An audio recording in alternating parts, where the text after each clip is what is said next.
You were not invited here. The Duke of Ravenglass said it across 40 feet of marble hall, in the flat, carrying voice he kept for encroachers, and the woman standing inside his door with a leather case in her hand went perfectly still. She was in a plain brown travelling dress with the hem wet to the knee, and there was lime dust white in the seams of her gloves, and she had walked in past a footman who had plainly not known what to do with her. Behind Ranulph, in the doorway of the saloon, 20 people had stopped talking.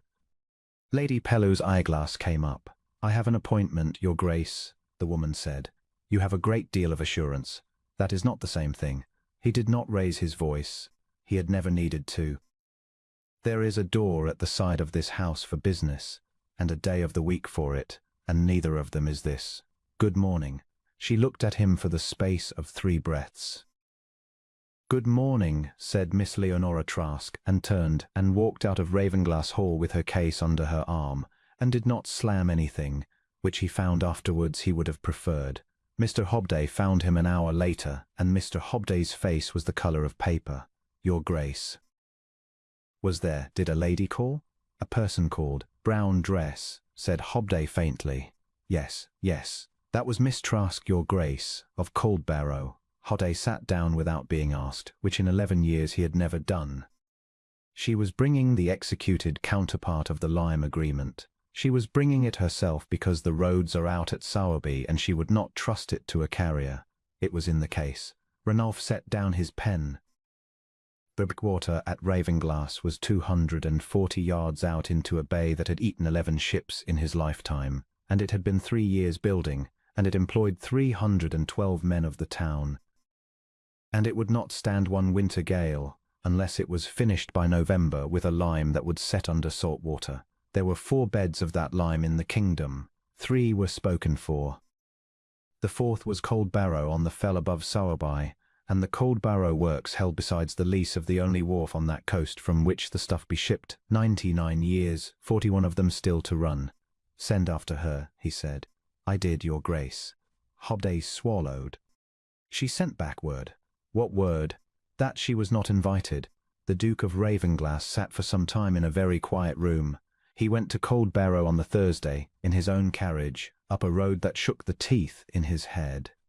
The works were 4 kilns burning on a bare shoulder of fell with the sea a grey line beyond, and a yard of white dust, and a counting house with a slate roof. He was told by a boy of 15 that Miss Trask was engaged. He waited 40 minutes on a bench in the yard, in his own greatcoat, watched with frank interest by every man on the sight. It occurred to him, somewhere in the 30th minute, that he had not waited for anybody since he was 19 years old. She came out at last with a slate in her hand and chalk on her cuff. "Your Grace." "Forgive me. I was waiting a burn and it cannot be left." She said it without a flicker. "You have come about the agreement. I have come to apologize." "You have come about the agreement," said Leonora Trask, "and you will apologize as part of it, which is a different transaction, and we may as well both know which we are conducting. Will you come in? The chair by the window is the sound one." The counting house had a stove, a wall of ledgers, and a long deal table covered in glass jars of grey slurry, each labelled and dated in a small upright hand. On a shelf stood a row of sealed tanks of sea water with lime blocks sunk in them, numbered 1 to 9. "Whose are these?" Ranulph asked. "Mine. I meant who made the trials. I did." She sat down opposite him and folded her hands. "My father took a seizure 4 years ago. He can speak a little. He knows the men and he knows the stone, and I do the rest. The burns, the books, the wharf, and the proportions. Number 7 is the one your engineer has specified. It is not the one he ought to have specified. Number 4 sets slower and it sets harder, and it will still be there when both of us are gone." Ranulph looked at the jars and at the chalk on her cuff, and at the wet hem she had walked into his hall with, and felt something in his chest turn over that he did not much like. "Miss Trask, I spoke to you as I would not speak to a dog. I have no defence to offer. I took you for one of the dozen people a week who come up my drive to be seen speaking to a duke, and I did not look at you, and I said what I said in front of my guests to be admired for saying it. That is the whole of it. It was contemptible." "Yes," she said. He waited. "Was there more?" she asked. "I had hoped," said Ranulph, "for a degree of mercy. Your Grace, I am not a woman who was insulted at a party. I am a manufacturer with 40 men and a sick father and a lease that is worth more than my life, and if I sign your paper I am tied to you for 2 years. What I saw in your hall was a man who will not be seen dealing with somebody beneath him. Such a man does not pay in February.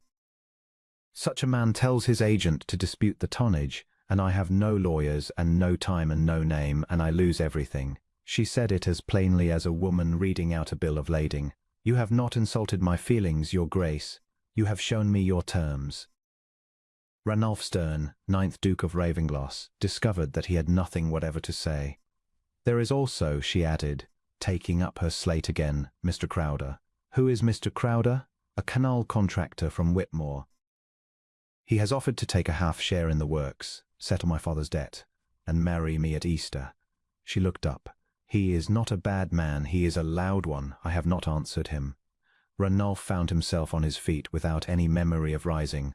Do not answer him, he said, until November. Why November? Because that is when my breakwater stands or falls, said the Duke of Ravenglass, and by then you will know exactly what I am worth. He came back the following week, and the week after that. He came with his own ledgers, which she read faster than he could, and with questions he had to be taught to ask properly. He learned to say hydraulic, and to mean something by it. He stood at the mouth of No. 2 kiln in a borrowed coat until his eyes streamed, and Leonora Trask stood beside him with her chin up in the heat, and told him what the colour of the burn meant, and he was more interested than he had been in anything for a decade. She never once flattered him. She corrected his arithmetic on a slate in front of her own foreman. When he sent up a hamper from Ravenglass, she sent back the hamper and a note saying that she was obliged to him, that the men would talk. When he came a 4th time, she said, "You are here a great deal, your grace," and he said, "Yes," and neither of them pursued it, and he thought about that exchange for 4 days. Mr. Crowder came too, in a yellow gig, with a voice that carried across the yard. Ranulf disliked him on sight, and then had the honesty to admit to himself that he would have disliked any man in that yard. The agreement was signed in September on Coldbarrow's terms, No. 4 lime her tonnage, her want in 30 days with a penalty that Hobday called ruinous and Ranulf initialed without a word. The gale came on the 8th of November. It came out of the southwest at 2 in the morning, and by first light the sea was going over the new work in white walls, and Ranulf was down on the shore in the dark with a lantern among 300 men. And at 7:30 the outer 40 yards of the breakwater went into the bay with a sound like a country falling down. No one was lost. He had cleared the staging at 4, and he was never afterwards able to say what had made him do it, except that he had learned that autumn to look at a thing and ask what it was really made of. By noon the Ravenglass Harbour Committee had assembled in the town hall, and every gentleman in it had found the same answer. The Coldbarrow lime had failed. It was in their faces. It was, Ranulf understood, an extremely convenient answer, because the alternative was that gentleman had erred. Leonora Trask arrived at 1 o'clock, soaked, having ridden 9 miles, and she walked the fallen work with a hammer for 40 minutes, while the committee watched her from the sea wall and said what men say. She came up the steps and laid 3 lumps of grey stuff on the table in front of them. "This is mine," she said, setting down the first. "This is mine. The second. This came out of the fallen course, and it is not mine at all. It is common lime out of Whitmore, and it never set, and it never would have, and it has been going into your outer work since the middle of August at 11 shillings a ton less than mine.